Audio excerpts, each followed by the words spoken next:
বর্তমানে আমাদের কাছে যে স্পেসিমেনটি আজকে আলোচনার জন্য এসছে, এই স্পেসিমেনটিতে আমরা প্রচুর পরিমাণে বালির দানার সঞ্চয় দেখতে পাচ্ছি। এই বালির দানার সাথে সাথে যে সাদা সাদা অংশগুলোকে আমরা দেখতে পাচ্ছি, এই সাদা সাদা অংশগুলো মূলত ফেলসপারের গঠনকে বজায় রেখেছে।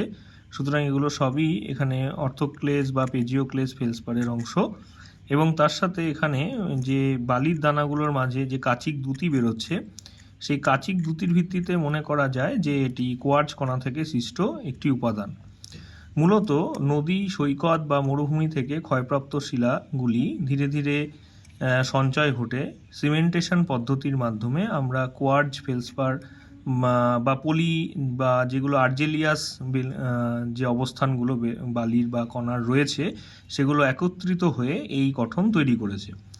মূলত রং এখানে যে হলদে বর্ণের এরকম নাও হতে পারে, তামাটে, বাদামি, লাল, গোলাপি, ধূসর এরকম নানা বর্ণের এগুলো রয়েছে। তোমরা হাতে নিয়ে এরকম আঙুল দিয়ে ঘষে বা হাতে এরকমভাবে ঘষলে পারে যদি একটু খসখসে অনুভব হয় এবং বালির দানা তোমাদের যদি হাতে উঠে আসে, তবে বুঝতে হবে যে অঞ্চলটি থেকে এটি পাচ্ছ সেই জায়গার ক্যারেক্টারটা কীরকম আগে বুঝে নেবে।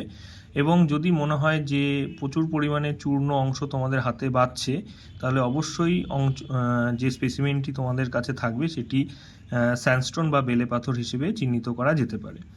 এবার এই বেলে পাথরের মধ্যে তোমরা যদি দেখো যে অংশটা প্রচণ্ড শক্তিশালী, তখন এই বেলে পাথরগুলোকে জেনারেলি প্রাচীন সময় থেকেই আমাদের বিভিন্ন যে স্মৃতিসৌধ বা মন্দির বা আমাদের যে প্রাচীন যে স্থাপত্য ভাস্কর্যগুলো, সেগুলোতে আমরা এই স্যান্ডস্টোনের ব্যবহারই দেখতে পাই। সুতরাং এই যে স্পেসিমেনটি আমরা পেয়েছি, এটি একটি স্যান্ডস্টোন, এবং তোমরাও এই স্পেসিমেনটি এইভাবে আইডেন্টিফাই করবে। ধন্যবাদ।